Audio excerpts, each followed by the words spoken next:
For 16 harrowing seconds during the gunfire, time stopped as this vicious monster unleashed pure evil from his sniper's perch, not so far away. But by the hand of Providence and the grace of God, that villain did not succeed in his goal, did not come close. And that was former President Trump returning to Butler, Pennsylvania yesterday, the site of the first assassination attempt, where he was shot in the ear and nearly killed 3 months ago by a 20-year-old would-be assassin. It was the first of 2 assassination attempts on the life of the 45th president in the span of 64 days, which has taken a tremendous emotional toll on his family. I sat down with President Trump's wife, the former First Lady Melania Trump, to discuss her family's resilience and her new memoir, Melania, which is available this Tuesday everywhere. The book chronicles Melania's career from a small town in Slovenia with dreams of becoming an architect to opportunities in modeling in Paris and Milan and finally New York, where she meets Donald Trump and ultimately becomes the First Lady of the United States. But I began on President Trump's return to Butler. President Trump going back to Butler, Pennsylvania, the site of the first assassination attempt. How do you feel about that? I think it's great. I support him, and he is a fighter. He will never stop. He's on the go every day. He's helping this country, and he wants to make America great again, prosperous, safe, and I think the people of this country support him tremendously. And let's see what will happen on November 5th.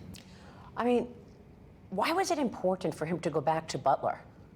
I think he wants to finish what he came to do, to finish his remarks, his speech, and show that we will not stop, that one shooter will not stop him.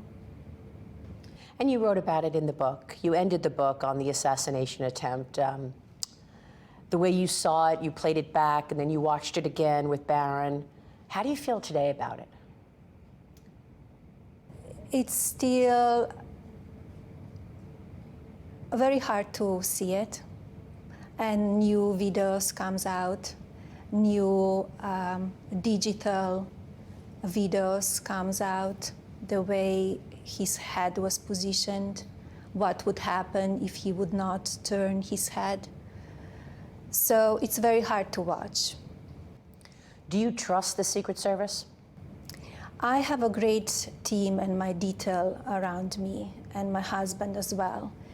I think there are some holes, something is going on the top level, or it was when that shooting happened. I know some people changed the positions, but let's hope that will never happen again. You know, you talk about the top level. You can talk about the top level of all of these agencies, right? The FBI, the CIA. I mean, the top level appeared to be against President Trump and yourself from day one. Do you trust any of the agencies? Well, it's hard to say that you trust, right? Who you really trust. You want to, but it's always a question mark. You know, it's quite incredible to me that we are going on almost 10 years of these kinds of attacks against you and your husband, the president. Do you want President Trump to hold people accountable should he return to office? Well, that will be his decision. They have much more knowledge what is going on behind the scene. So I don't know what somebody didn't do, but I think everybody should follow the law. You write some things in the book that I didn't know. Your bank canceling your account, you know, this pushback from so many areas of your life that you never saw before, but suddenly the powers that be wanted to cancel you. What happened and how did that feel? It happened already in the White House, and soon he announced for politics, but later on, more when we left the White House, when I established my own business. As you said, the bank suddenly informed me they will not be able to do business with me anymore. Also, I had very prominent email distribution service provider just abruptly terminated my agreement. So suddenly, as well as the university. I was all agreed that they will accept my donations for the foster students, and because of the board directors, they called back, they found out that it was me, they didn't, they said we cannot go on. And it's very, very sad, because who suffered? They were children from foster community. They didn't have a scholarship that somebody will provide for them. They didn't want to do business with me because of political affiliation, my political beliefs. And you know, that was one of them, one of the canceling project.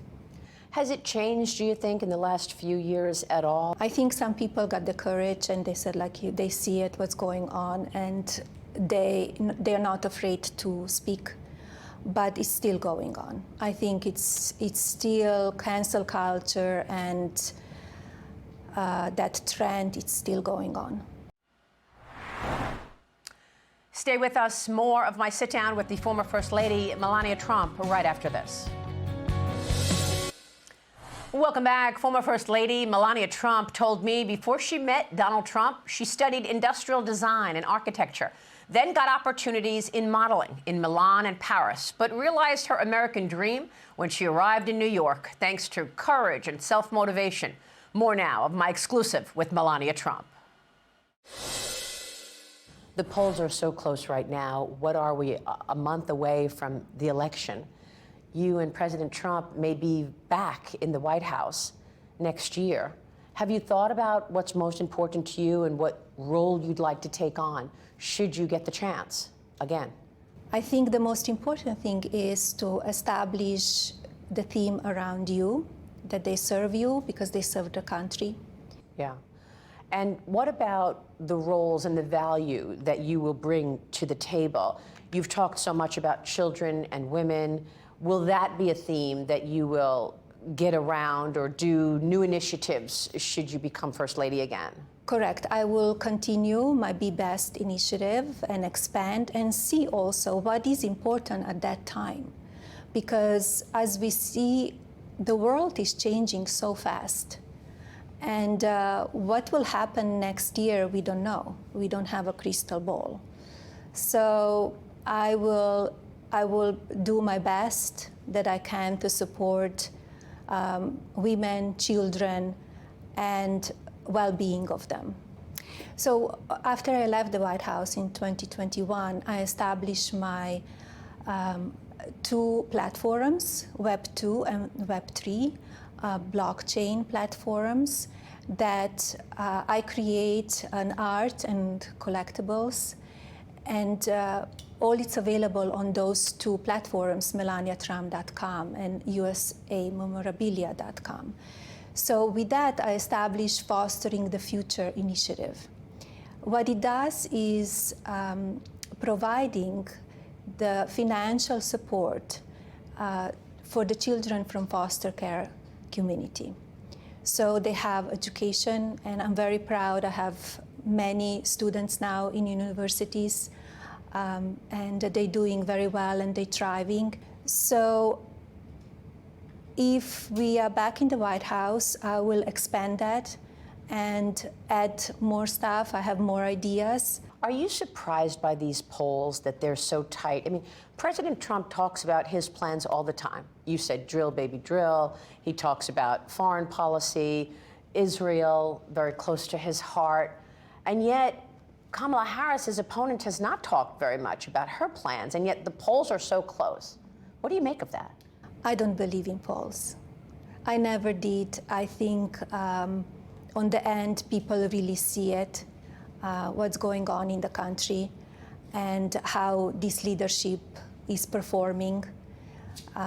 It's very sad what's going on, even in all of this country that they were hit with hurricane.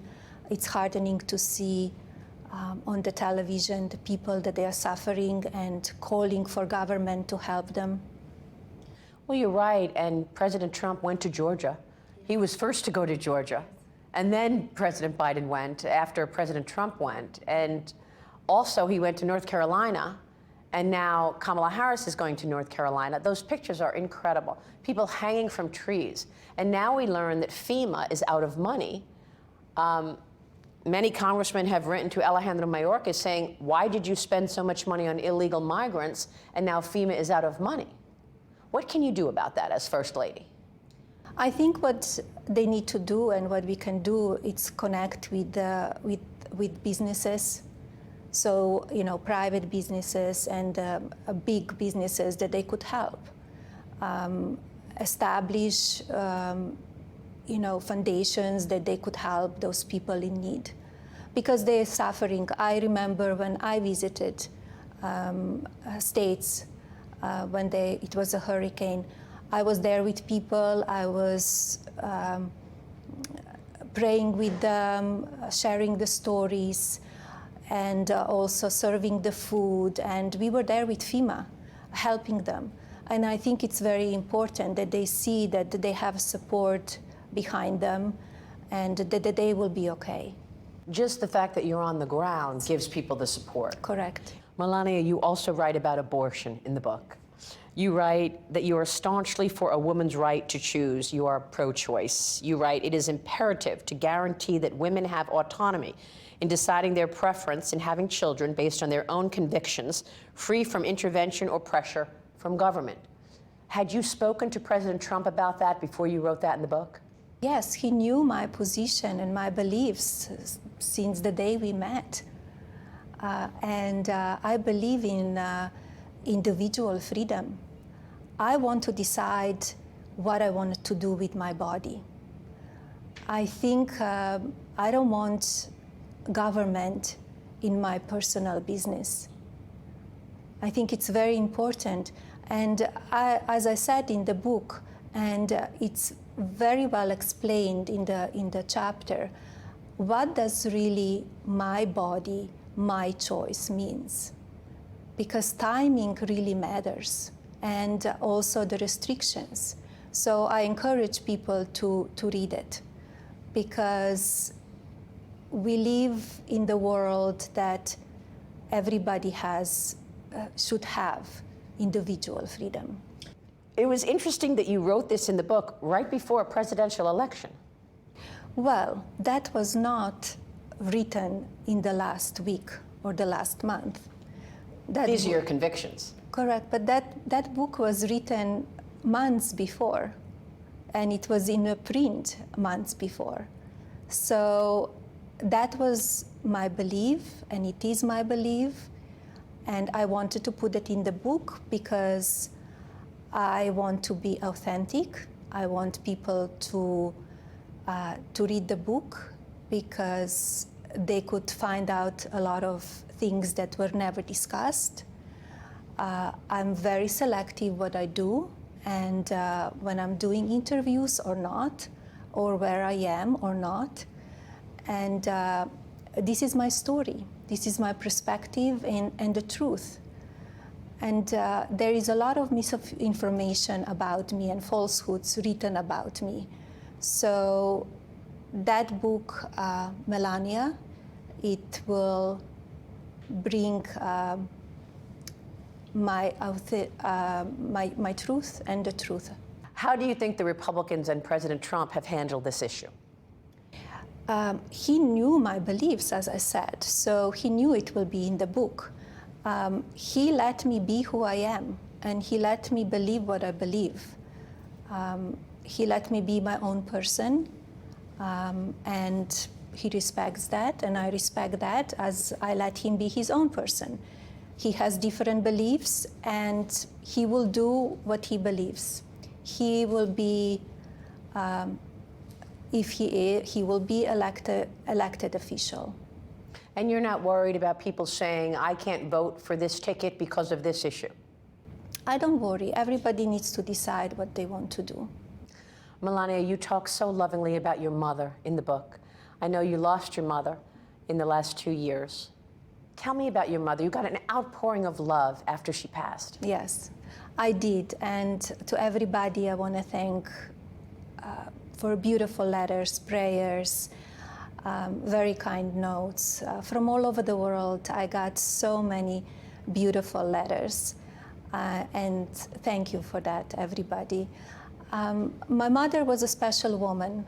President Trump has spoken so warmly about her as well. Did they like your then boyfriend and husband, Donald? Yes, yes. My husband is very warm, and he loves his family, and they have a beautiful relationship with my mother. He appreciated how helpful she was. She was always with us, and also she was in the White House as well, because she was helping us raising and taking care of Baron when we were traveling and being busy and serving the country. So yes, she lived with us even now, all the time. She's with me all the time. Melania, what do you want to say to women who may have a picture of President Trump in their heads? They think they know who he is. What do you want to say to them that they may not know about your husband? They need to know that he is passionate about this country, passionate about women and men as well, everybody. He wants to make their life better, safe, prosperous. He's warm, he loves people, and I understand that maybe sometimes they see him tough, and some tweets, maybe they would not like it, and they didn't like it. I understand that, but he needs to fight back too. When he's attacked, he needs to fight back. He only wants good for this country. The business of politics could be very mean and cutthroat. It's very, one day yes, one day no, one day they stand behind you, one day they don't. And it's a business that you need to be very tough and have a thick skin. And the fashion business gave me that, because I arrived in Milan all alone, and in Paris all alone, in New York all alone. So you need to be very strong and stand on your own 2 feet. Well, you must be very strong to have handled all of this and to be supportive of President Trump. Are you ready to do it again? Here we are. We are on, 30 days from the election, and people will decide what they would like for this country. But are you ready? We are ready. We are here. And my thanks to former First Lady Melania Trump. You can catch more of my exclusive tomorrow morning on Mornings with Maria on Fox Business. Do join us for part 2 of that interview. Hey, Sean Hannity here. Hey, click here to subscribe to Fox News YouTube page and catch our hottest interviews and most compelling analysis. You will not get it anywhere else.